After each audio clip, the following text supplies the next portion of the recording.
masa ketika setelah melahirkan. Jadi waktu pas setelah melahirkan sampai sekitar 40 hari. Kalau dalam dunia kedokteran sekitar 6 minggu ya. Kita kan sering tahu masih nifas nih gitu, masih 40 hari. Nah, itu adalah masa-masa kritis di mana mungkin bisa terjadi banyak hal terhadap ibu terutama ya. Kita sekarang fokus ke ibu di sini. Terus tadi kenapa gitu ya ibu kok diperhatikan ya, karena memang di masa-masa itu banyak terjadi transisi atau perubahan yang dialami oleh ibu, selain dari aspek fisik, mentalnya juga jadi terutama pada ibu baru kan ya. Jadi benar-benar berbeda banget nih keadaannya, makanya mudah sekali terserang penyakit, terutama yang paling sering yaitu psikisnya atau emosinya itu tadi. Betul. Dan juga kita masuk ke yang pertama dulu nih dok ya. Rinda mau bahas soal kesehatan fisiknya seorang ibu terlebih dahulu. Soalnya kan kadang ya melahirkan dok ya, mungkin yang awalnya kurus gitu, terus melahirkan ada anaknya, terus mungkin badannya nggak kembali seperti dulu lagi. Nah itu kan juga perubahan fisik yang terjadi gitu. Tapi ada nggak sih dok perubahan fisik yang lainnya selain bentuk tubuh yang terjadi setelah melahirkan? Ya, yang paling kita sering lihat dari kasat mata memang dari perubahan bentuk tubuh ya. Nah, itu juga salah satu yang bikin ibu stres, terutama yang mungkin pekerjaannya berhubungan dengan penampilan ya. Jadi waktu hamil ada udah stres, wah aku naik berapa kilo ini gitu, berpuluh-puluh kilo, balik enggak ya besok gitu. Nah itu yang mungkin salah satu ya. Jadi perubahan berat badan belum tentu bisa kembali normal, atau belum tentu bisa kembali normal dalam waktu yang cepat. Ya itu juga yang perlu itu. Selain itu banyak banyak organ di tubuh yang mengalami perubahan, Mbak. Terutama misal sering kita lihat ya, kalau ibu hamil itu lebih menghitam kulitnya. Ya walaupun mungkin nggak terlihat ada yang sudah dirawat, maksudnya sebelumnya udah pakai lotion emang akan mengurangi jenis yang menyebabkan hitam itu tadi agak tersamarkan, itu bisa. Tapi sebenarnya secara fisiologis, secara normalnya memang akan mengalami lebih hitam dibandingkan yang sebelum hamil gitu ya, atau setelah hamil, karena memang ada hormon untuk pigmen tubuh itu yang meningkat saat kita hamil, dan itu akan turun drastis saat setelah melahirkan. Jadi setelah lahir otomatis itu akan turun, jadi kulitnya kembali cerah, kembali putih lagi gitu. Itu yang mungkin yang akan dialami oleh ibu. Selain itu mungkin untuk yang selama hamil tekanan darah biasanya cenderung naik ya kan. Cenderung naik kan, memang beban jantung lebih berat dibandingkan sebelum hamil.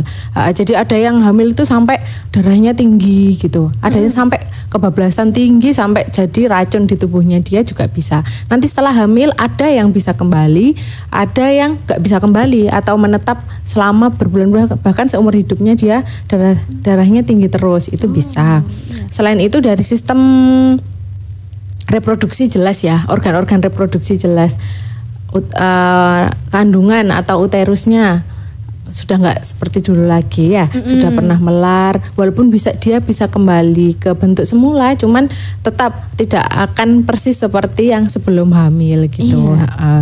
Selain itu kelenjar susunya mungkin payudaranya itu mengalami perubahan. Itu biasanya yang sering bikin ibu tidak nyaman juga. Soalnya memang secara fisiologis atau normalnya itu akan semakin membesar, karena memang sel-sel untuk menyusuinya itu sedang berkembang, hormonnya naik, berkembang untuk persiapan menyusui, sehingga kalau dari tampaknya lebih besar dibandingkan sebelumnya. Itu juga membuat banyak ibu yang kurang pede gitu ya, kurang pede, kurang nyaman gitu, Mbak.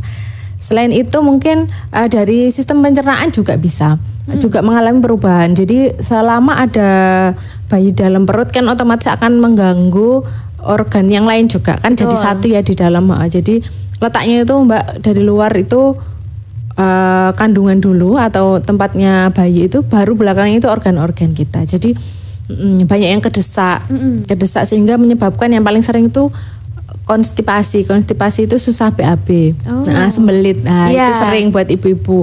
Selain itu mungkin yang punya hemoroid itu wasir itu apa Mbak namanya? Ambeien. Ambeien.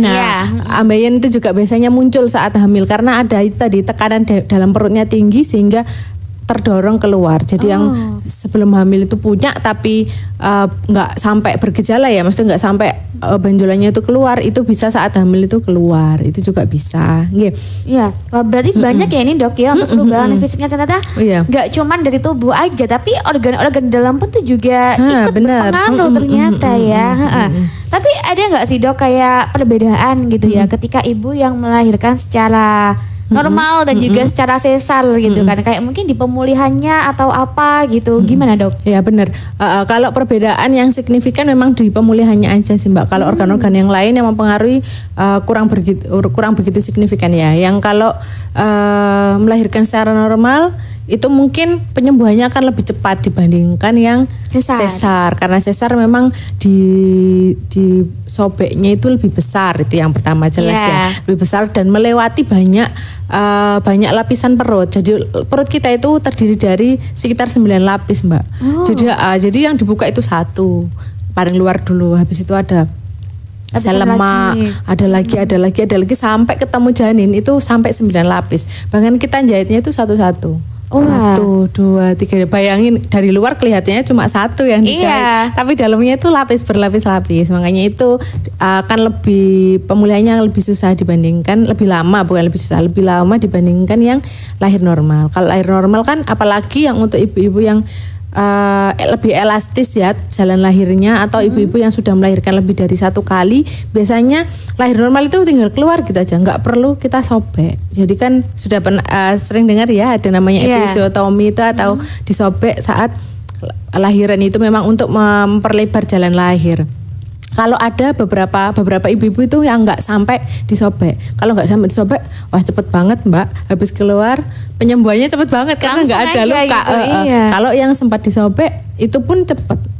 Kalau hitungan secara medis itu masa nifas itu sudah sembuh lah, lebih dikit itu sudah maksudnya sudah kembali sempurna, bisa fungsinya balik ke sebelumnya gitu. Wah ini menarik ya, soalnya kan Linda sendiri belum pernah melahirkan dok ya. Terus tahu ternyata kalau sesar tuh sampai 9 lapis itu, dan itu ya makanya pemulihannya lama sekali gitu dok ya. Dan juga untuk jaraknya untuk yang melahirkan secara sesar ini berapa sih dok normalnya, gitu idealnya? Idealnya minimal 2 tahun baru bagusnya ya. Sebenarnya sebelumnya juga masih bisa aja, cuman lebih beresiko dibandingkan yang sudah siap ya. Maksudnya sudah siap lebih dari 2 tahun itu lebih baik. Karena ya itu tadi, karena yang dibuka itu lapisannya banyak, belum tentu kembalinya itu utuh loh Mbak. Maksudnya utuh itu sesuai lapisan. Ada yang lengket, jadi lapisan satu bergabung dengan lapisan yang lain, kan perlapisan itu enggak yang tebel-tebel, ada yang tebel, ada yang tipis, cuma selaput gitu toh. Ada yang kelet akhirnya, lengket. Jadi antar satu lapisan ke lapisan yang lain tuh lengket. Terus selain jarak ya, kalau sesar itu juga kita sarankan itu 3 kali sesar sudah, nggak boleh lagi. Karena memang beresiko untuk ibu. Resikonya apa itu dok? Itu karena pelengketan. Karena pelengketan itu bisa menyebabkan, kalau lengketnya sampai ke dalam Mbak, ke kandungan ya, ke rahim atau uterus, itu bisa jadi penempelan dari plasentanya atau ari-ari itu di dalam kandungan kan nempel ya itu, nempel di organ kandungan itu, bisa nempelnya itu salah letak bisa. Karena ada itu tadi bekas sesarnya. Jadi harusnya misalnya nempel di atas, baiknya kan di atas ya, dia nempel di bawah sehingga beresiko. Selain itu ya itu tadi kita takutkan karena perlengketan itu tadi. Jadi susah, nanti operasi berikutnya akan lebih susah dan lebih beresiko, bukan hanya susah tok, jadi beresiko untuk mempengaruhi banyak hal. Betul, makanya itu harus ya disesuaikan dulu jaraknya. Makanya kenapa ya ada yang mengatur kehamilan juga biar nggak apa ya, baru lahir terus hamil lagi gitu kan, juga selain kasihan anak yang baru lahir, juga kasihan yang di kandungannya dok ya. Iya benar. Dan untuk perawatannya nih dok ya, perawatan dari sesar sama yang normal, apakah ada perbedaan yang signifikan juga tuh? Oh enggak, kalau perawatan cuma perawatan lukanya aja sih Mbak. Jadi kalau sesar ya memang perawatan untuk luka sesarnya itu yang harus lebih diperhatikan, karena memang itu kan organ kita dibuka, tubuh kita dibuka ya, otomatis resiko infeksi lewat situ. Jadi jangan sampai, biasanya sih sudah kita antisipasi ya, keluar dari rumah sakit selalu dikasih perban yang anti air itu. Soalnya memang gak boleh sama sekali kena air ya sampai dia sembuh. Makanya harus ditutup sama perban anti air. Kalau yang malah yang normal lebih baik lagi, lebih cepat dan lebih mudah lagi karena nggak harus ditutup kan. Kan lukanya biasanya nggak terlalu lebar. Ya pokoknya harus dibersihkan aja setiap harinya 1 kali 2 kali. Pokoknya nggak sampai menimbulkan ada nanah atau ada kotor di situ. Nah itu kan takutnya seperti itu dok ya kan, kayak di daerah yang lembab begitu dan juga tuh banyak sekali bakteri-bakterinya yang kita nggak tahu. Nah bagaimana misalkan kalau terjadi hal-hal yang seperti itu kayak ada infeksinya atau yang lain-lainnya tuh bagaimana penanganannya dok? Kalau udah ketahuan nih ya, misalnya kok biasanya tanda-tanda yang paling sering adalah nyeri di tempat situ, nyeri banget kok tambah nyeri ya gitu, tambah nyeri. Kita kan bisa bedakan ya nyeri untuk luka yang nggak apa-apa nih peri-peri aja, emang proses penyembuhan, sama ada nanahnya itu rasanya kan beda, cenut-cenutnya itu kan beda ya kan. Misalnya kita susah mendeskripsikan, tapi kan biasanya tahu kalau kayak misal udunan gitu ya, udunan atau bisulan itu kan kerasa ya, cenut-cenutnya itu beda kalau misal memang ada nanahnya lah. Kalau udah nyeri banget seperti itu, terus biasanya ada demamnya atau sumar-sumar aja lah, itu biasanya adalah tanda infeksi.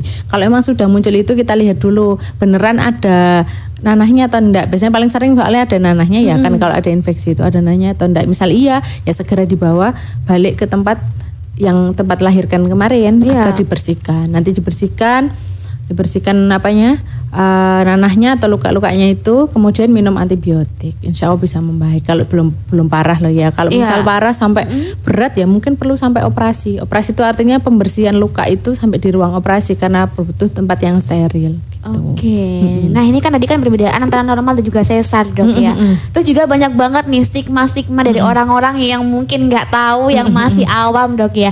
Katanya kalau melahirkan secara sesar itu belum sepenuhnya jadi ibu katanya. Wah, tapi ini kan berhubungan sama kondisi psikis dok ya. Setelah ini aja kita jawab, jangan kemana-mana biar teman-teman yang dengerin kita juga penasaran tuh kenapa sih kok ada stigma kayak gitu dok ya. Setelah ini sahabatnya jangan kemana-mana, kita akan kembali hadir setelah yang satu ini. 103,9 Prameswara FM. Jualan lebih mudah dengan Prames Just Tip. Buat kamu fokus aja ke produknya, biar kami yang urus sisanya. Kamu yang jualan, kami yang jualin. Nah, di Prames Just Tip ini kamu boleh banget nitipin apapun daganganmu.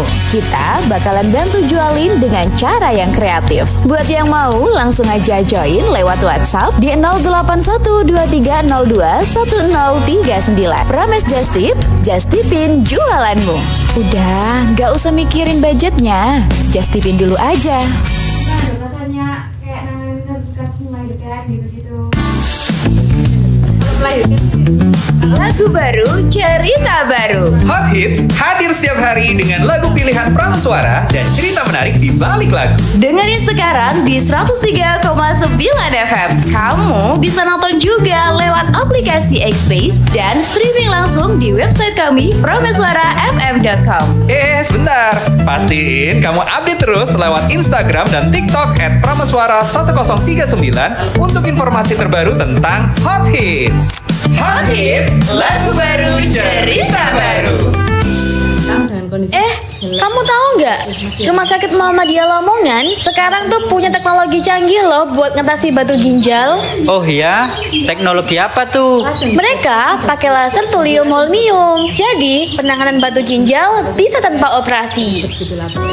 Halo warga Lamongan, satu lagi kecanggihan teknologi kedokteran hadir di Rumah Sakit Muhammadiyah Lamongan. Penanganan batu ginjal tanpa sayatan operasi menggunakan laser thulium holmium. Dengan teknologi ini, Anda bisa mendapatkan penanganan batu ginjal tanpa operasi. Lebih cepat, lebih nyaman, dan bisa segera beraktivitas kembali. Konsultasikan segera rencana pengobatan Anda ke Poli Urologi di nomor 0322 322 834 atau 0858 1376 2883. Rumah Sakit Muhammadiyah Lamongan, cepat, bermutu, terjangkau, dan islami. Sampai pos melahirkan. 103,9 Prameswara FM. Misal pas hamil kok proteinnya tinggi. X-Space Radio, suara dan visual yang mempesona. Playlist lagu keren, podcast menarik, dan konten audiovisual lainnya bakal nemenin kamu kapanpun, dimanapun, di segala aktivitasmu. Download aplikasinya ya, gratis di Play Store. Atau main langsung ke websitenya di xspaceradio.com. Datang 103,9 Prameswara FM. Kamu tahu nggak? Rumah Sakit Muhammadiyah Lamongan sekarang tuh punya teknologi canggih loh buat ngatasi batu ginjal. Oh iya, teknologi apa tuh? Mereka pakai laser thulium holmium. Jadi penanganan batu ginjal bisa tanpa operasi.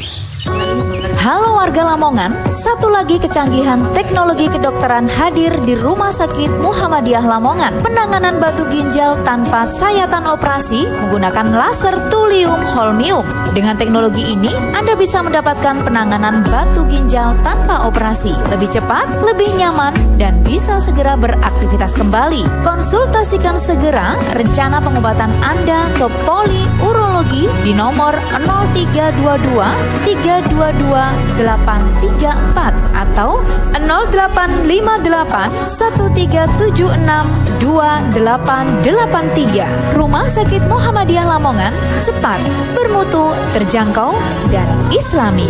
nggak mau. X-Space Radio, suara dan visual yang mempesona. Playlist lagu keren, podcast menarik, dan konten audiovisual lainnya bakal nemenin kamu kapanpun, dimanapun, di segala aktivitasmu. Download aplikasinya ya, gratis di Play Store. Atau main langsung ke websitenya di xspaceradio.com. Mesti kalau 103,9 Prameswara FM. lebih ke kita. Kamu tahu nggak? Rumah Sakit Muhammadiyah Lamongan sekarang tuh punya teknologi canggih loh buat ngatasi batu ginjal. Oh iya, teknologi apa tuh? Mereka pakai laser thulium holmium. Jadi penanganan batu ginjal bisa tanpa operasi. Halo warga Lamongan, satu lagi kecanggihan teknologi kedokteran hadir di Rumah Sakit Muhammadiyah Lamongan. Penanganan batu ginjal tanpa sayatan operasi menggunakan laser thulium holmium. Dengan teknologi ini, Anda bisa mendapatkan penanganan batu ginjal tanpa operasi. Lebih cepat, lebih nyaman, dan bisa segera beraktivitas kembali. Konsultasikan segera rencana pengobatan Anda ke Poliurologi di nomor 0322 322 834 atau 0858 1376 2883. Rumah Sakit Muhammadiyah Lamongan, cepat, bermutu, terjangkau, dan islami. 103,9 Prameswara FM. X-Space Radio, suara dan visual yang mempesona. Playlist lagu keren, podcast menarik, dan konten audiovisual lainnya bakal nemenin kamu kapanpun, dimanapun, di segala aktivitasmu. Download aplikasinya ya, gratis di Play Store. Atau main langsung ke websitenya di xspaceradio.com.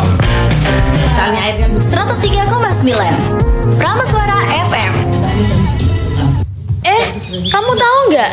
Rumah Sakit Muhammadiyah Lamongan sekarang tuh punya teknologi canggih loh buat ngatasi batu ginjal. Oh iya, teknologi apa tuh? Mereka pakai laser thulium holmium. Jadi penanganan batu ginjal bisa tanpa operasi. Halo warga Lamongan, satu lagi kecanggihan teknologi kedokteran hadir di Rumah Sakit Muhammadiyah Lamongan. Penanganan batu ginjal tanpa sayatan operasi menggunakan laser thulium holmium. Dengan teknologi ini, Anda bisa mendapatkan penanganan batu ginjal tanpa operasi. Lebih cepat, lebih nyaman, dan bisa segera beraktivitas kembali. Konsultasikan segera rencana pengobatan Anda ke Poliurologi di nomor 0322 322 834 atau 0858 1376 2883. Rumah Sakit Muhammadiyah Lamongan, cepat, bermutu, terjangkau, dan islami. 103,9 Prameswara FM. Kamu tahu nggak? Rumah Sakit Muhammadiyah Lamongan sekarang tuh punya teknologi canggih loh buat ngatasi batu ginjal. Oh iya, teknologi apa tuh? Mereka pakai laser thulium holmium. Jadi penanganan batu ginjal bisa tanpa operasi. Halo warga Lamongan, satu lagi kecanggihan teknologi kedokteran hadir di Rumah Sakit Muhammadiyah Lamongan. Penanganan batu ginjal tanpa sayatan operasi menggunakan laser thulium holmium. Dengan teknologi ini, Anda bisa mendapatkan penanganan batu ginjal tanpa operasi. Lebih cepat, lebih nyaman, dan bisa segera beraktivitas kembali. Konsultasikan segera rencana pengobatan Anda ke Poli Urologi di nomor 0322 322 834 atau 0858 1376 2883. Rumah Sakit Muhammadiyah Lamongan, cepat, bermutu, terjangkau, dan islami. 103,9 Prameswara FM. 103,9 FM Music Hits and Information masih kembali barengan dengan Linda Sobat dan juga bersama Dr. Walidanul Habibah nih. Tadi kan udah bahas soal fisiknya tuh Dok ya, perubahan-perubahan yang ada ketika ibu setelah melahirkan. Nah tadi terakhir kan Linda punya pertanyaan tuh ya, banyak banget stigma-stigma di masyarakat yang bilang kalau ibu yang sesar itu masih belum menjadi ibu yang sepenuhnya katanya. Padahal tadi dokter kan bilang itu sampai 9 lapisan loh bro yang di iya potong. Waduh itu gimana Dok? Tahu stigma seperti itu? Nah itu yang sangat disayangkan ya di masyarakat kita. Masih banyak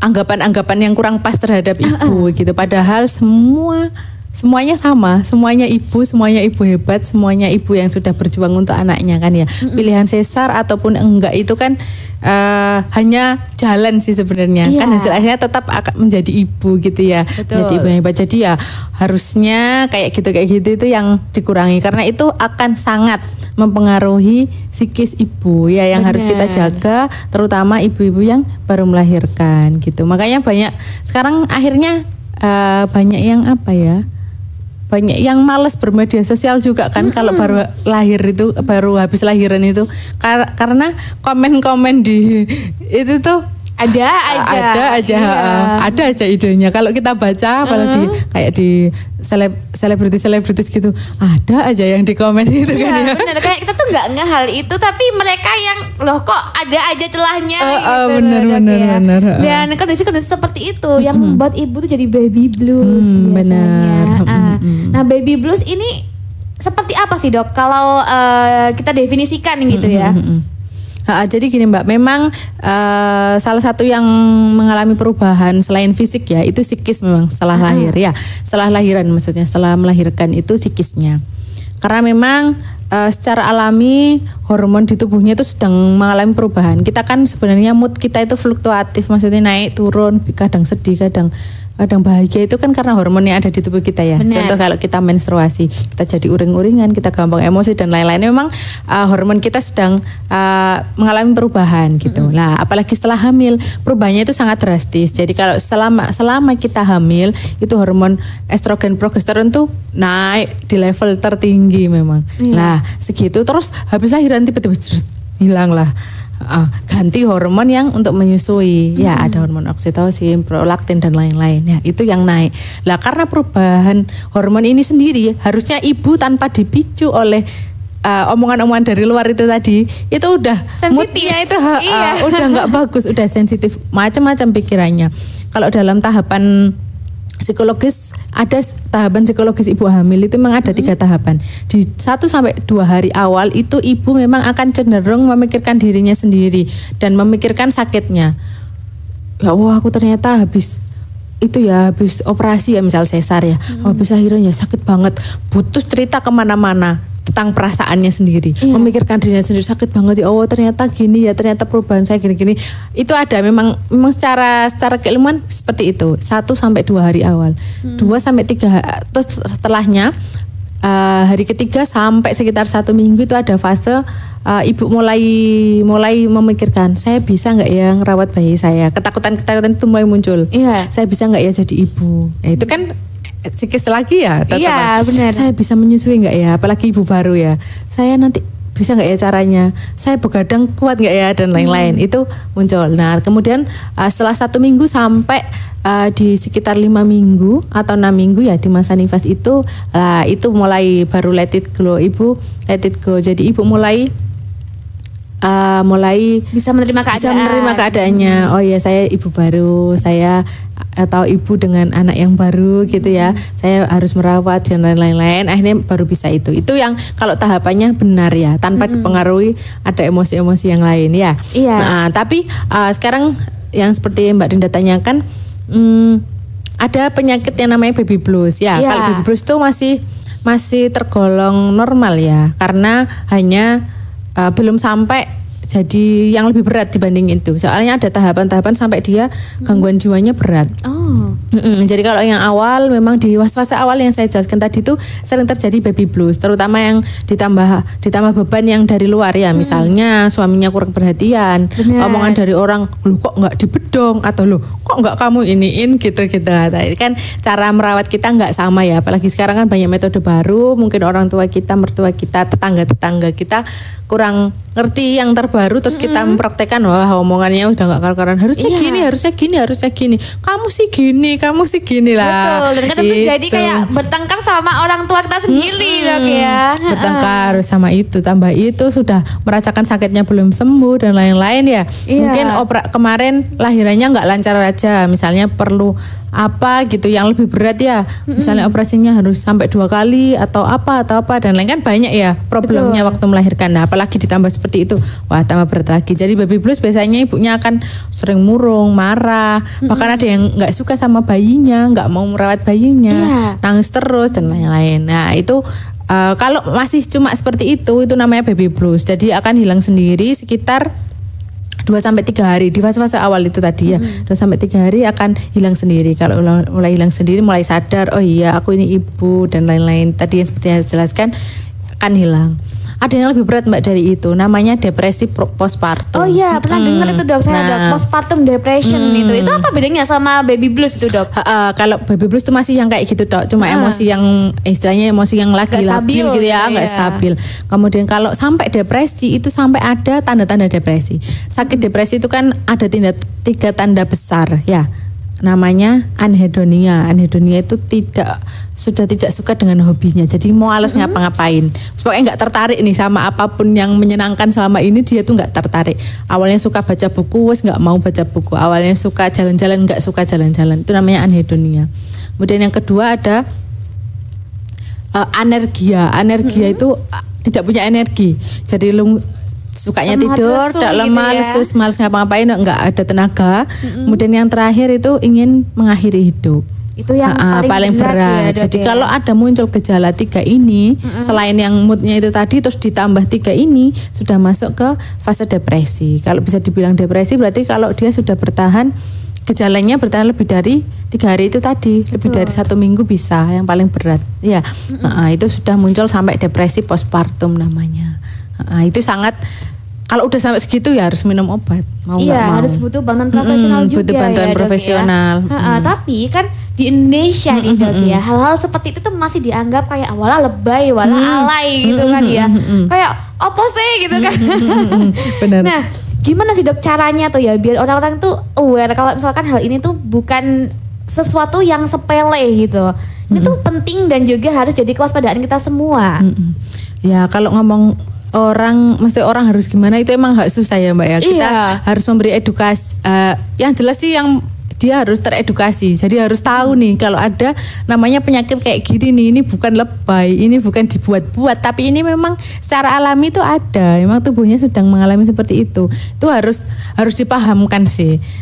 Jadi mungkin ya kalau kita sebagai anak dan kita masih punya orang tua, masih punya ada mertua dan kita mau melahirkan, mungkin kita bisa sounding pelan-pelan ya sejak hamil. Jadi setelah hamil itu nanti ada loh Bu fase yang kayak gini gitu. Mungkin nanti aku juga kayak gitu. Jadi mohon bantuannya, butuh supportnya dan lain-lain. Mungkin selain ke orang tua mungkin ke suami juga kan ya. Nggak semua suami tahu kan ya kalau butuh perhatian lebih nih. Bukan jadi kayak banyak orang itu juga waktu kita habis lahiran, ibu habis lahiran tuh yang disambut tuh anaknya bayinya. Betul. Jadi terlalu excited dengan bayinya, ibunya nggak diperhatikan. Padahal ibunya ini juga butuh. Gitu. Mungkin kita yang paling penting support system yang utama kan suami ya. Bener. Mungkin kita sounding utamanya ke suami dulu kali ya. Jadi ke suami dulu yang harus tetap support aku nih setelah aku lahiran gitu. Jadi jangan fokus ke anak dulu. Sebenarnya nggak apa-apa loh di hari awal kan sebenarnya anak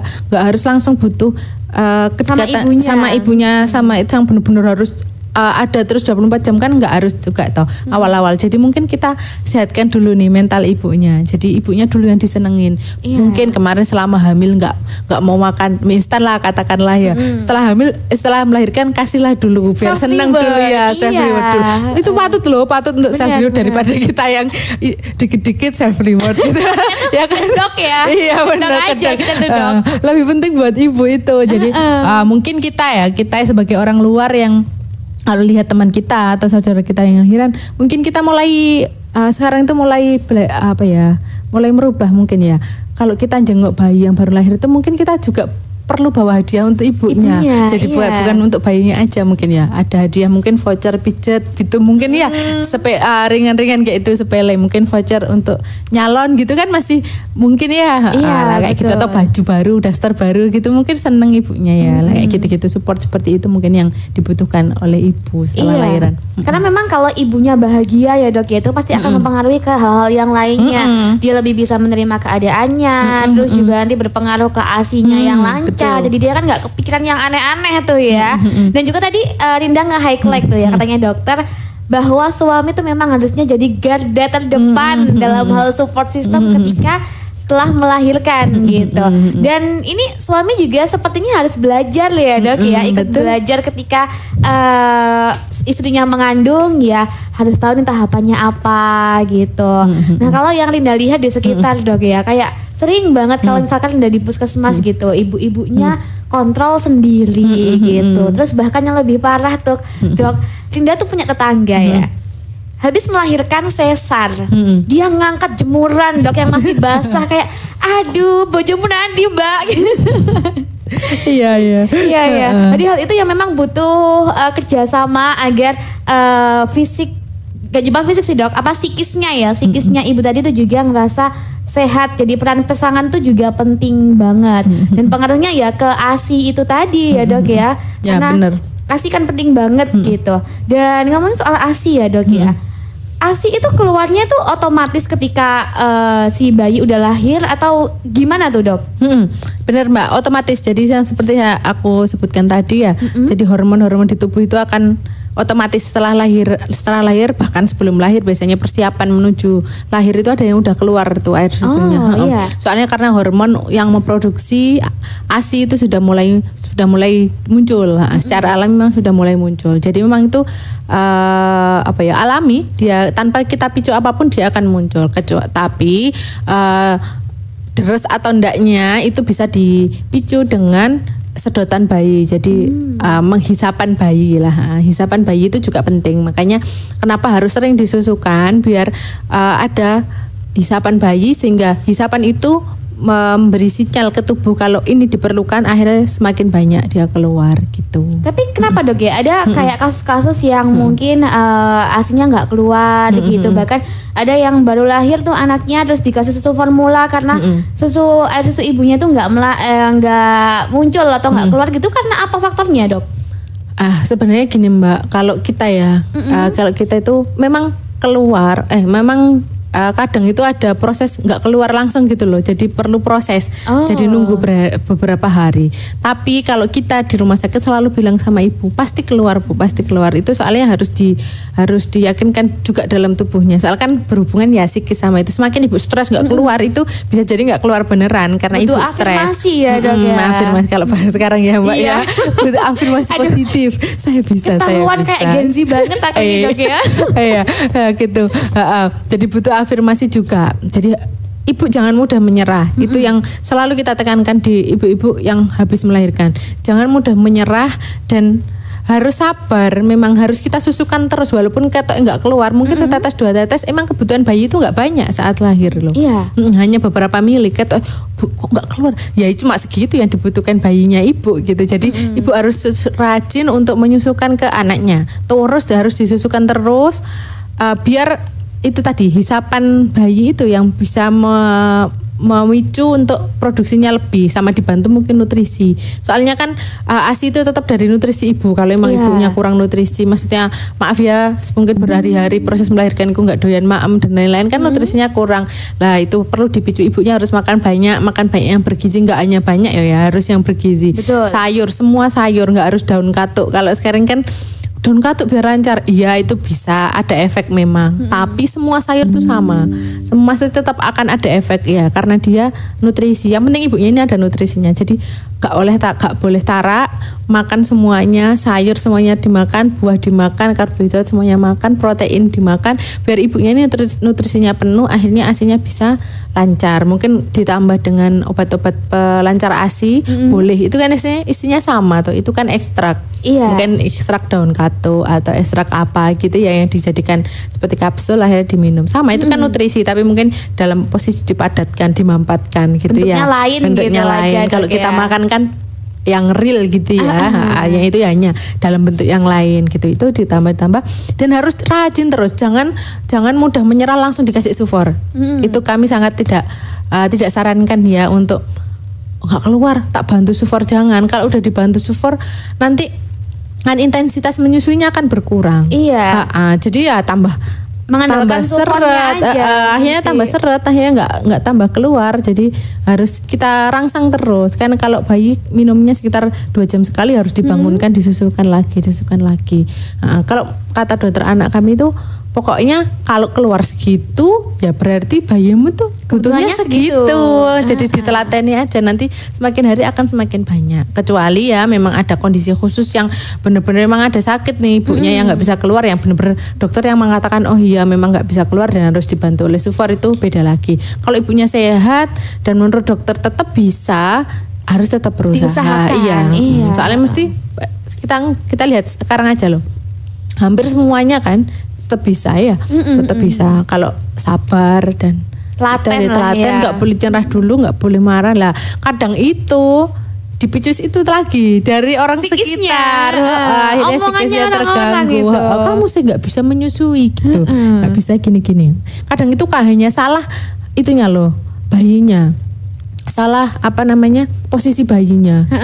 Jadi kurang miring atau kurang nempel, itu membuat bayi itu nggak nyaman dalam menghisap. Akhirnya kan ASI keluar sedikit. Oh iya lupa, bisa dibantu sama pompa, itu juga bisa. Pompa itu kan bantu untuk jadi tetap berproduksi terus, yang ada dikeluarkan dan berproduksi terus. Jadi kosong. Kalau kosong kan memproduksi. Kalau dibiarkan di situ kan akhirnya nggak memproduksi lagi. Itu bisa. Kalau mungkin sudah berat banget, langsung kok masih nggak bisa, mungkin bisa datang ke polilaktasi juga bisa. Di rumah sakit ada polilaktasi, jadi nanti diajari gimana sih cara menyusui yang benar gitu, bayinya harus gimana, ibunya posisinya harus gimana gitu. Nanti bantu untuk memproduksi ASI-nya. Nah itu kan tadi kan berkenaan dengan yang ASI-nya masih harus diusahakan gitu ya. Nah tapi kalau di setelah itu di bulan-bulan ketiga, keempat, kelima gitu, anaknya tadi itu biasanya kan produksi ASI-nya berlebih gitu dok ya. Nah kalau produksi ASI-nya berlebih, misal nggak dikeluarkan karena kebutuhannya masih sedikit gitu, seperti apa dok? Nah kalau biasanya udah mulai berlebih ya, kalau udah berlebih itu yang kalau menurut saya wajib pompa lah ya. Kalau enggak, soalnya walaupun enggak kerja nih ya, biasanya ibu-ibu kan yang pompa itu identik yang ibu-ibu pekerja ya, nanti ditinggal kerja biar anaknya tetap minum ASI, akhirnya dipompa nih ASInya gitu. Harusnya sih enggak ya, walaupun ibunya di rumah enggak kerja pun harusnya dipompa. Biar itu tadi tujuannya, biar ASInya enggak ngendap di dalam. Soalnya kalau ngendap itu bisa jadi penyakit. Penyakit apa tuh dok? Namanya galaktokel. Galaktokel itu air susu yang mengendap di dalam terus jadi kayak gumpalan gitu, terus bikin ibu nyeri, bisa sampai jadi mastitis. Mastitis itu infeksi pada payudara, sampai besar, merah gitu, kayak orang udunan gitu tapi besar dalam itu, di dalam payudara itu. Penyebabnya karena ada air susu yang tersumbat gitu. Itu salah satu penyakit yang sering terjadi pada ibu yang air susunya ada bendungan itu tadi. Jadi harus bisa dipompa. Kalau ibu mas sebenarnya dipencet gitu kan juga keluar kan, maksudnya dikeluarkan gitu. Kalau udah kadung kayak gitu ya, maksudnya udah terlanjur nih, udah sampai bengkak, udah sampai sakit ya, segera dibawa ke rumah sakit. Mungkin kalau masih awal masih kita bisa obati dengan obat-obatan ya, obat antibiotik dan lain. Tapi kalau misal udah berat banget ya harus operasi juga untuk mengeluarkan sumbatannya itu tadi. Makanya ini kayaknya serba salah ya. Iya, harus kita kita berlaku yang normal-normal gitu dok ya. Kalau misalkan betul dikeluarkan ya dikeluarkan. Kalau misalkan masih seret gitu ya kita usaha untuk agar dilancarkan ASI-nya gitu. Nah, nanti kan kita juga bahas tentang susu formula tuh dok ya. Susu formula kan ya bukan buruk karena itu kan memang ada nutrisinya gitu dok. Tapi kapan sih waktu yang tepat ya untuk mulai kombinasi ASI sama susu formula? Yang jelas Mbak, kalau full ASI itu 6 bulan, ASI eksklusif itu wajib, nggak boleh ada makanan tambahan apapun ya, termasuk susu formula harusnya, atau yang lain mungkin ditambah susu soya sekarang kan ya dan lain-lain. Nggak boleh, pokoknya 6 bulan itu wajib. Minimal 6 bulan itu wajib ASI eksklusif ya, namanya makanya eksklusif karena benar-benar nggak boleh ada tambahan apapun. Kalau mau nambah susu formula setelah 6 bulan pun menurut saya itu harus konsultasi dengan dokternya, dokter anaknya. Perlu nggak sih anak kita itu ditambah susu formula? Jangan-jangan anak kita itu sebenarnya pertumbuhannya udah bagus, nutrisinya udah cukup dengan ASI saja, itu bisa jadi belum perlu tambahan susu formula. Atau mungkin tapi beberapa anak mungkin memang butuh tambahan susu formula, terutama mungkin kalau yang berat badannya kok seret ya, nggak nambah terus, nambahnya nggak sesuai grafiknya itu, atau mungkin tinggi badannya nggak sesuai, atau dan lain-lain, ada sakit yang lain yang perlu susu tambahan, itu bisa. Iya, tapi biasanya tuh ada perbedaan nggak sih dok? Ada perubahan gitu loh setelah minum susu formula. Mungkin anaknya kayak pencernaan lambungnya jadi keras waktu buang air besar karena susu formula gitu. Ada kan dok ya? Iya ada, benar. Sering juga terjadi. Jadi ada yang alergi kan, bahkan malah ada alergi susu formula. Jadi kuning bisa. Jadi itu tadi sembelit juga bisa. Iya, makanya kenapa kita harus konsultasikan dulu ke dokter anaknya. Ini perlu apa enggak untuk tambahan susu formula. Gitu. Pun mungkin jenis susu formulanya kan sekarang banyak ya susu formula yang ini. Lah mungkin yang pas untuk anak ibu itu yang mana, boleh dikonsulkan ke dokter anaknya gitu. Iya, dan setelah ini sobat ya kita akan bacain pertanyaan dari kamu. Jadi untuk kamu yang mau tanya-tanya nih langsung aja WA ke Rinda di 081230210039. Nanti kita akan hadir kembali, jadi kamu jangan kemana-mana, stay tune terus aja di 103,9 FM. Anda masih tetap bersama kami di 103,9 Radio Prameswara Lamongan. 103,9 Prameswara FM. Cari tahu cerita. Siap nemenin kamu buat ngulik cerita seru dari film dan series yang lagi hits. Gak cuma dengerin, kamu juga bisa dapetin rekomendasi tontonan anti-zone dan spoiler tipis-tipis biar makin penasaran. Setiap jamnya hanya di Prameswara 103,9 FM. Karena tontonan asik dimulai dari rekomendasi yang seru banget. Kamu tahu nggak? Rumah Sakit Muhammadiyah Lamongan sekarang tuh punya teknologi canggih loh buat ngatasi batu ginjal. Oh iya? Teknologi apa tuh? Mereka pakai laser thulium holmium. Jadi penanganan batu ginjal bisa tanpa operasi. Halo warga Lamongan, satu lagi kecanggihan teknologi kedokteran hadir di Rumah Sakit Muhammadiyah Lamongan. Penanganan batu ginjal tanpa sayatan operasi menggunakan laser thulium holmium. Dengan teknologi ini, Anda bisa mendapatkan penanganan batu ginjal tanpa operasi. Lebih cepat, lebih nyaman, dan bisa segera beraktivitas kembali. Konsultasikan segera rencana pengobatan Anda ke Poli Urologi di nomor 0322 322 834 atau 0858 1376 2883. Rumah Sakit Muhammadiyah Lamongan, cepat, bermutu, terjangkau, dan islami. Yuk gabung jadi bagian dari Radio Prameswara 103,9 FM Lamongan. Buat kamu yang punya vibes positif dan asik banget buat ngobrolin banyak hal. Lowongan ini pas banget buat kamu yang berusia minimal 18 tahun, cewek atau cowok, aktif sosial media, aktif di organisasi atau komunitas, apalagi kamu punya pengalaman dan latar belakang media. Langsung aja apply CV kamu di WA di 081230210039. 103,9 Prameswara FM. Kamu tahu nggak? Rumah Sakit Muhammadiyah Lamongan sekarang tuh punya teknologi canggih loh buat ngatasi batu ginjal. Oh iya? Teknologi apa tuh? Mereka pakai laser thulium holmium. Jadi penanganan batu ginjal bisa tanpa operasi. Halo warga Lamongan, satu lagi kecanggihan teknologi kedokteran hadir di Rumah Sakit Muhammadiyah Lamongan. Penanganan batu ginjal tanpa sayatan operasi menggunakan laser thulium holmium. Dengan teknologi ini, Anda bisa mendapatkan penanganan batu ginjal tanpa operasi. Lebih cepat, lebih nyaman, dan bisa segera beraktivitas kembali. Konsultasikan segera rencana pengobatan Anda ke Poli Urologi di nomor 0322 322 834 atau 0858 1376 2883. Rumah Sakit Muhammadiyah Lamongan, cepat, bermutu, terjangkau, dan Islami.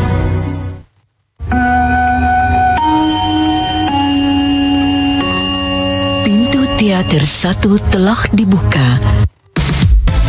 Waktunya cari tahu cerita. Setelah penantian panjang selama 14 tahun sejak seri terakhirnya, franchise horror ikonik Final Destination kembali dengan Bloodlines. Dan film ini udah rilis ya sob pada 14 Mei 2025. Dengan pendekatan yang lebih segar dan personal, film ini menjanjikan pengalaman yang berbeda dari seri-seri sebelumnya. Jadi, yuk kita review film Final Destination Bloodlines. Gak seperti film-film sebelumnya nih sob, yang berfokus pada sekelompok orang random yang lolos dari kematian. Tapi Bloodlines ini membawa narasi yang lebih personal dengan mengaitkan mitologi kematian dalam satu keluarga. Jadi kematian di dalam keluarga ini tuh saling terhubung kayak gitu ya. Kita pun jadi lebih terhubung dengan para karakternya. Dua sutradara Zack Lipowski dan Adam Bernstein ini berhasil banget menyusun cerita yang lebih struktur meskipun gak serumit karya Christopher Nolan. Mitologi tentang mengapa kematian begitu gigih mengejar para orang yang selamat ini dijelaskan dengan rapi banget. Jadi kamu nggak perlu bingung dan nggak perlu khawatir nggak paham sama ceritanya gitu ya. Meskipun kematiannya ini tuh nyata banget. Kemudian Bloodlines ini juga tetap setia pada ciri khas waralaba, kematian tragis, nan kreatif serta mengerikan. Film ini juga sukses menyajikan rangkaian adegan gore yang mengejutkan kita. Gak lupa injeksi dark comedy ini juga lebih banyak dari film-film sebelumnya. Ada adegan tengil si Eric yang bercanda dengan kematian. Kadang ada juga nih sikap polos Bobby yang gak mau mati, membuat suasana jadi lebih sedikit santai. Elemen inilah yang menjadi salah satu daya tarik utama, khususnya bagi mereka yang mencari hiburan di tengah film horor. Sebagai penghormatan untuk Tony Todd, aktor legendaris yang identik dengan waralaba ini, Bloodlines juga menyisipkan elemen nostalgia. Jadi film ini tuh nggak cuman ngerayain kehadirannya aja, tapi juga menghadirkan referensi halus ke seri-seri sebelumnya. Ada kepuasan tersendiri nih sob buat kamu yang nonton film berdurasi 1 jam 35 menit ini. Terlebih lagi, filmnya tuh nggak ada sensor sama sekali dan pemotongan adegan. Dan kesimpulannya, film ini juga masih punya beberapa trik sakit jiwa untuk menghibur kita, meski memakai plot yang berbeda dari kelima film sebelumnya. Dan juga untuk kamu yang udah nonton filmnya, boleh banget review barengan sama aku. Buat kamu yang belum nonton, boleh banget nih Final Destination Bloodlines jadi watchlist kamu.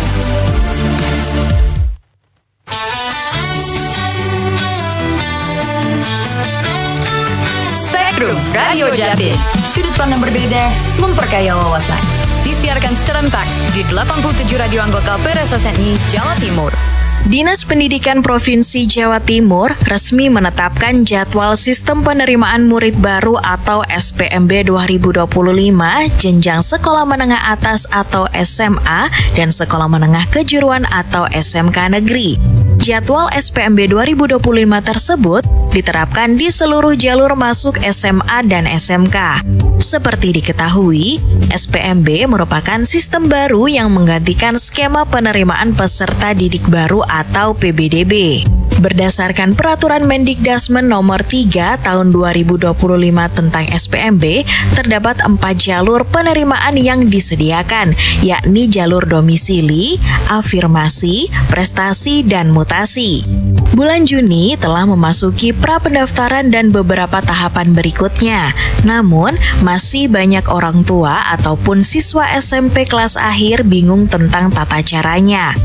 Kepala UPT Teknologi Informasi dan Komunikasi Dinas Pendidikan Jawa Timur, Mustaqim, mengatakan jika pihaknya telah melakukan sosialisasi dan memberikan layanan informasi bagi yang masih belum memahami proses SPMB. Jawa Timur itu adalah provinsi yang paling pertama menyelesaikan petunjuk teknis dan paling pertama melaksanakan sosialisasi, ya, 5 gelombang yang kami laksanakan untuk semua cabang dinas, kepala cabang dinas, para kasih, operator cabang dinas, operator sekolah, dan mereka ketika kembali ke daerah masing-masing itu melaksanakan sosialisasi di daerah masing-masing, ya. Jadi sekolah melaksanakan, ya, cabang dinas juga melaksanakan. Nah, harapannya kan dengan adanya sosialisasi yang kita paling awal itu supaya masyarakat bisa lebih awal paham dan tidak bingung. Tapi kalau mereka masih butuh informasi, mereka bisa bertanya kepada tim kami. Kami sudah sediakan ada 10 nomor yang bisa dihubungi. Itu sudah kami share di Instagramnya Dinas Pendidikan maupun di UPT TIKP, dan sudah kami share secara umum. Yang kedua, mereka juga bisa bertanya melalui chat AI Senopati itu. Jadi apapun pertanyaan terkait dengan petunjuk teknis akan dijawab oleh AI Senopati. Karena apa? Itu sudah nge-link dengan petunjuk teknis yang ada. Mustaqim juga memastikan bahwa untuk tahun ini proses SPMB tidak ada ujian bagi para calon siswa yang akan mendaftar. Jadi untuk SPMB Jawa Timur masih belum menggunakan ujian, ya. Kita masih menggunakan nilai rapot semester 1, 2, 3, 4, dan 5. Nah, kedepannya memang di dalam Permendikdasmen itu merekomendasikan salah satunya diperkenankan untuk melakukan ujian, ya, maka kami nanti juga akan melakukan pendalaman, melakukan analisis, dan tentunya kalau memang itu langkah yang terbaik akan kita lakukan untuk tahun depan. Kita menunggu kebijakan dari Kementerian Pendidikan Dasar dan Menengah lebih lanjut. Terima kasih sudah menyimak Spektrum Radio Jatim. Disiarkan di 87 radio anggota PRSSNI Jawa Timur. 103,9 Prameswara FM. X-Space Radio, suara dan visual yang mempesona. Playlist lagu keren, podcast menarik, dan konten audiovisual lainnya bakal nemenin kamu kapanpun, dimanapun, di segala aktivitasmu. Download aplikasinya ya, gratis di Play Store. Atau main langsung ke websitenya di xspaceradio.com. 103,9 Prameswara FM. Kamu tahu nggak? Rumah Sakit Muhammadiyah Lamongan sekarang tuh punya teknologi canggih loh buat ngatasi batu ginjal. Oh iya? Teknologi apa tuh? Mereka pakai laser thulium holmium. Jadi penanganan batu ginjal bisa tanpa operasi. Halo warga Lamongan, satu lagi kecanggihan teknologi kedokteran hadir di Rumah Sakit Muhammadiyah Lamongan. Penanganan batu ginjal tanpa sayatan operasi menggunakan laser thulium holmium. Dengan teknologi ini, Anda bisa mendapatkan penanganan batu ginjal tanpa operasi. Lebih cepat, lebih nyaman, dan bisa segera beraktivitas kembali. Konsultasikan segera rencana pengobatan Anda ke Poli Urologi di nomor 0322 322 834 atau 0858 1376 2883. Rumah Sakit Muhammadiyah Lamongan, cepat, bermutu, terjangkau, dan islami. 103,9 Prameswara FM. 103,9 FM Music Health and Information masih barengan dengan Linda dan juga dengan Dr. Walida nih. Dan juga kita udah mau masuk ke penghujung terakhir nih Dok ya. Ada 3 pertanyaan yang masuk di pagi hari ini. Yang pertama dari Kak Aisyah nih Dok.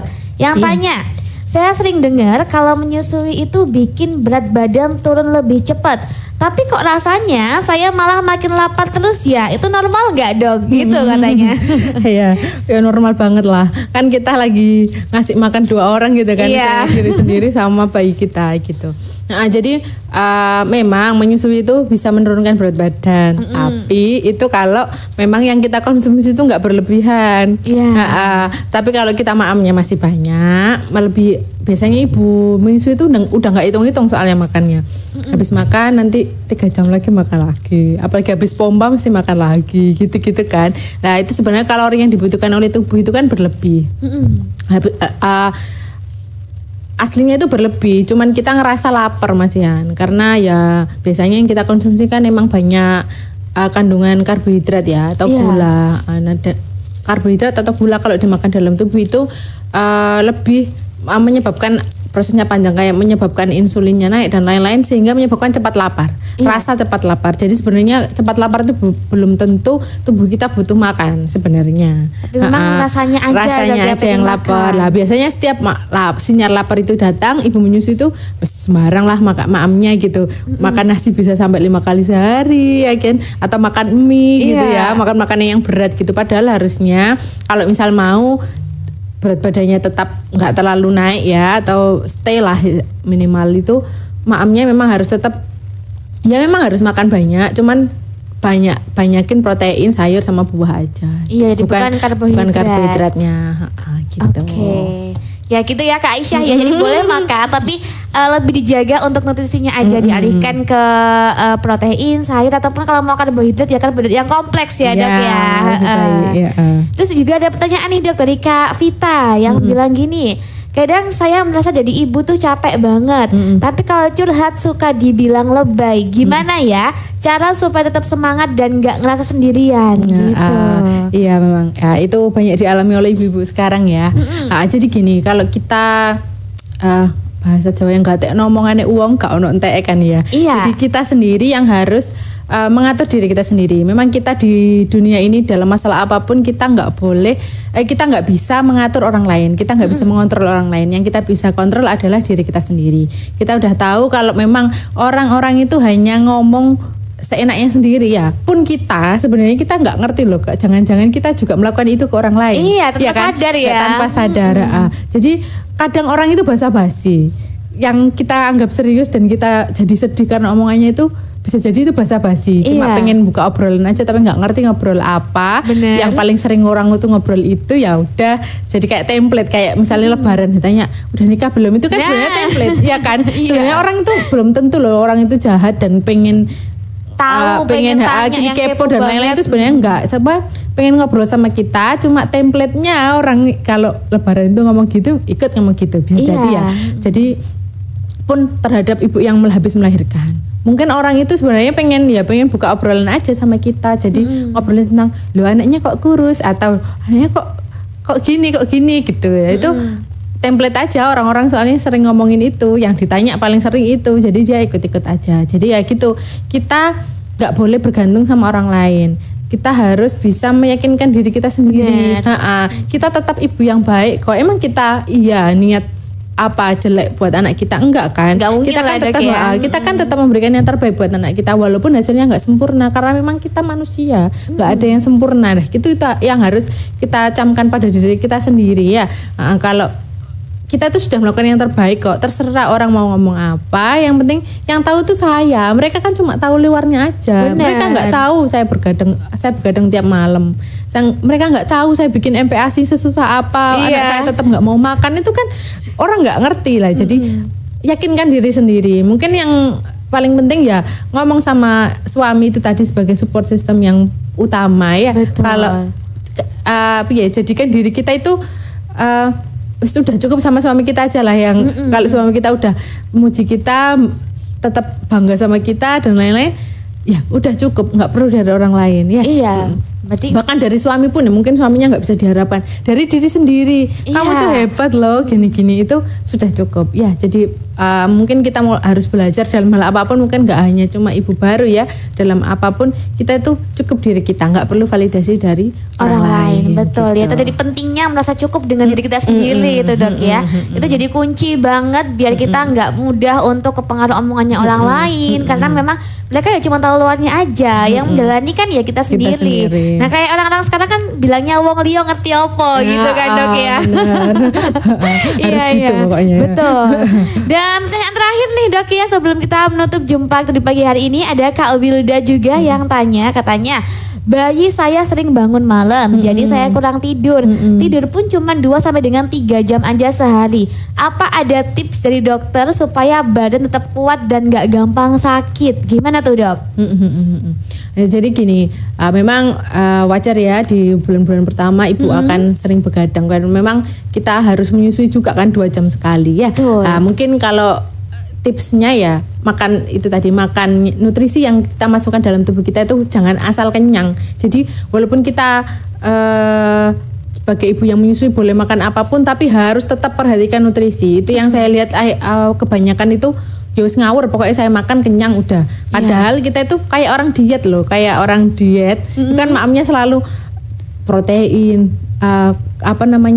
sayur, buah itu dibanyakin gitu. Ya itu sama, tetap harus kayak gitu ya. Jadi nutrisinya harus terpenuhi ya.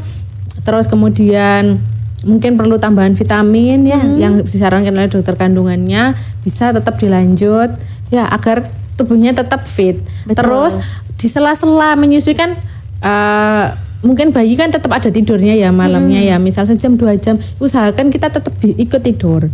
Mungkin kita perlu gantian dengan suami ya. Dengan suami mungkin kalau pas bangun suami dulu nih yang gendong atau mangku gitu ya. Kita baru bangunin kita. Jadi bukan kita sing harus siaga kayak orang kan kalau nunggu takut ada bayi bangun itu kan tidurnya siaga ya. Jadi baru gerak aja kita udah bangun gitu. Mungkin gantian sama suami. Jadi ditaruh di sampingnya suami yang mungkin nanti kalau gerak bangun tuh suami dulu baru bangunin kita kan, kayak gitu kita tidurnya lebih pules ya. Iya benar. Jadi kualitas tidurnya itu terjaga Dok ya. Enggak siaga terus ya. Mungkin perlu bantuan orang lain sih ya. Mungkin suami atau ibu kita atau mertua kita yang bantu jaga. Waktu jadi bayinya tidur, kita tidur. Jadi ada yang jaga gitu loh. Jadi kita nggak yang on terus. Mungkin yang nggak ada bantuan siapa-siapa, suaminya kerja dan itu ya mungkin itu yang lebih ekstra. Yang penting itu tadi, kalau bayinya tidur usahakan ikut tidur biar kita sama-sama istirahat. Walaupun memang lebih baik tidur itu malam, tapi kalau memang kondisinya seperti itu ya pokoknya ada jam istirahat aja. Siang pun nggak apa-apa, pagi-pagi juga nggak apa-apa gitu ya. Dan meminimalisir stres itu yang paling penting ya kan. Iya. Kurang-kurangilah. Pokoknya dibahagiain aja diri sendiri. Kalau nggak bisa masak ya udah beli gitu ya. Kalau pokoknya ya dicari gampangnya aja lah Dok ya, jangan gitu. Ribet. Kok saya belum ini, aku belum ini. Misalnya aku belum nyapu, ya wes biarin nanti yang nyapu suaminya. Pokoknya kamu urus bayimu sehat, kamu sehat, udah. Iya gitu. Betul. Tadi ya sobat ya, pertanyaan jawab dengan sangat lengkap barengan dengan Dokter Walida, dan juga terima kasih Dok. Pagi hari ini udah bincang-bincang ya soal kesadaran ibu setelah melahirkan yang jarang banget dijadiin perhatian sama orang-orang gitu, karena fokusnya di bayinya aja. Dan juga terima kasih dokter, selamat melanjutkan aktivitas setelah ini, dan maaf juga kalau misalkan selama ini ada kata-kata yang mungkin tadi kurang pantas atau kurang berkenan gitu. Dan juga sobat ya, jangan kemana-mana, tetap stay terus aja di 103,9 FM. 103,9 Prameswara FM.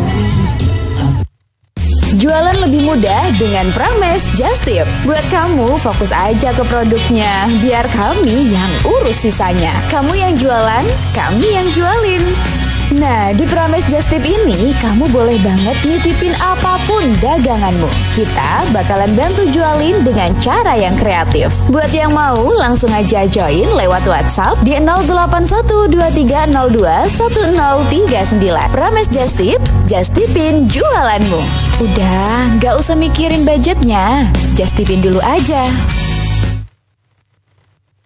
103,9 FM Prameswara.